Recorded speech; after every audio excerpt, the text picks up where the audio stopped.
Assalamualaikum warahmatullahi wabarakatuh. Alhamdulillah, kita bertemu kembali di mata pelajaran ilmu pengetahuan sosial. Ya, alhamdulillah. Sekarang mari kita berdoa menurut kepercayaan masing-masing. Berdoa mulai. Di bagian C, mengenai periodisasi berdasarkan perkembangan kehidupan.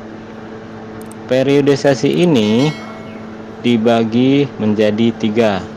Yang pertama, masa berburu dan mengumpulkan makanan. Yang kedua, masa bercocok tanam. Dan yang ketiga, masa perundagian. Yang pertama, masa berburu dan mengumpulkan makanan. Masa ini juga dibagi menjadi 2. Ada masa berburu dan mengumpulkan makanan tingkat sederhana, dan juga masa berburu dan mengumpulkan pada tingkat yang lanjut.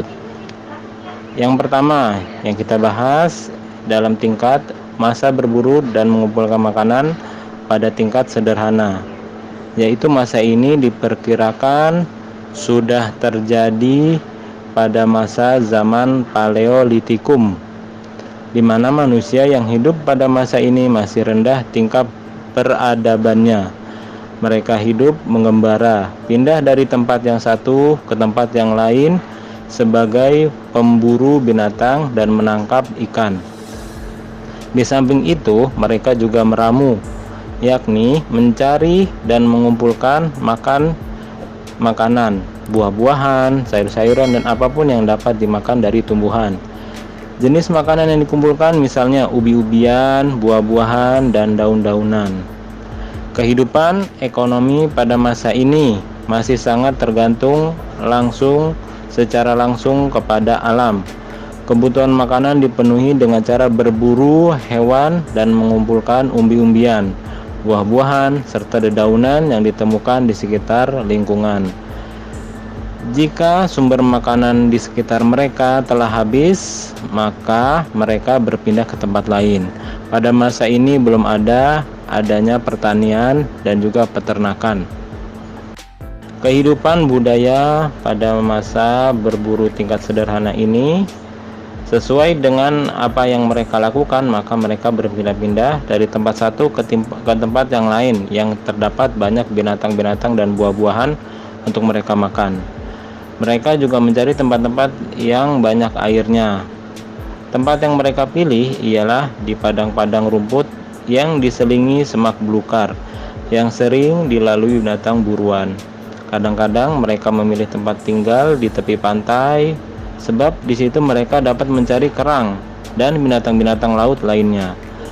Manusia pada masa berburu dan mengumpulkan makanan tingkat sederhana ini hidup secara berkelompok yang tersusun dari satu keluarga kecil. Anggota kelompok-kelompok yang laki-laki melakukan perbuatan perburuan, dan yang perempuan mengumpulkan makanan dari tumbuh-tumbuhan serta hewan-hewan kecil. Pada masa berburu tingkat sederhana, manusia sudah mampu membuat alat-alat sederhana. Ini tentang kehidupan budayanya ya, dari batu, tulang, dan kayu. Alat-alat yang dibuat masih berbentuk kasar. Alat-alat tersebut contohnya, pertama ada alat-alat batu inti seperti kapak perimbas, kapak penetak, pahat genggam, dan kapak genggam. Yang kedua ada alat serpih seperti yang digunakan untuk pisau, untuk peraut, untuk gurdi, untuk mata panah, dan untuk menguliti umbi-umbian.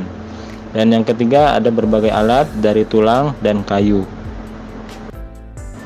Jadi pada masa ini, pada masa berburu dan mengumpulkan makanan pada tingkat sederhana, belum dikenal adanya pertanian dan juga peternakan. Kemudian masuk masa yang kedua, yaitu masa berburu dan mengumpulkan makanan pada tingkat lanjut. Masa ini di mana manusia sudah mengenal adanya bercocok tanam. Masa ini diperkirakan semasa dengan zaman Mesolitikum. Kehidupan manusia pada masa ini sudah mengalami perkembangan dibandingkan dengan masa sebelumnya. Manusia sudah mulai menetap walaupun hanya sementara waktu dan mulai mengenal cara bercocok tanam yang sederhana. Selain itu, tampak kegiatan-kegiatan manusia yang menghasilkan sesuatu barang yang belum dicapai pada masa sebelumnya. Contohnya adalah lukisan di dinding gua atau dinding karang. Kehidupan ekonominya, ya, yang sudah saya jelaskan tadi, manusia pada masa berburu dan mengumpulkan makanan pada tingkat lanjut ini sudah mengenal cara bercocok tanam dengan sistem berladang. Caranya yaitu mereka menebang hutan, kemudian membersihkan dan menanaminya. Beberapa kali tanah ladang itu dipergunakan, dan setelah dirasakan kesuburannya berkurang, maka mereka pindah ke tempat lain. Jadi tidak seperti sekarang manusia bertani di satu lahan saja. Di situ dibuat subur lalu dijaga kelestariannya. Berbeda pada zaman masa berburu pada tingkat lanjut. Mereka setelah tidak subur lagi tanahnya akan pindah ke tempat lain.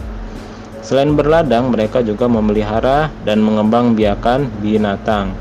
Ini dilakukan oleh pada masa ini karena jumlah buruan sudah mulai menipis. Jadi paham ya.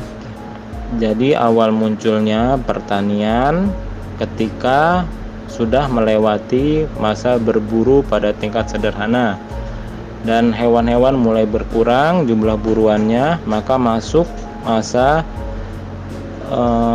berburu dan mengumpulkan makanan pada tingkat lanjut. Namun dalam kehidupan sosial selanjutnya, kehidupan manusia pada masa ini masih dipengaruhi oleh cara hidup pada masa sebelumnya.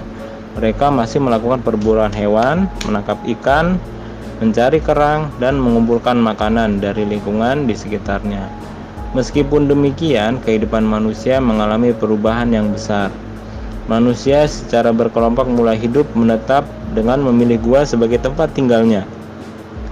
Biasanya gua yang dipilih adalah gua yang letaknya cukup tinggi, yaitu di lereng bukit dan dekat dengan air. Jadi di sini manusia sudah mulai menetap di satu gua, tidak lagi sering berpindah-pindah ke tempat lain. Kehidupan budayanya, peninggalannya. Selama bertempat tinggal di gua, mereka melukis sesuatu di dinding gua yang menggambarkan tentang suatu pengalaman, perjuangan, dan harapan hidup. Lukisan-lukisan ini dibuat dengan cara menggores pada dinding atau dengan memberi warna merah, hitam, dan putih. Bentuknya ada yang berupa gambar tangan, ada gambar binatang, dan bentuk-bentuk lain. Tapi bukan tulisan ya.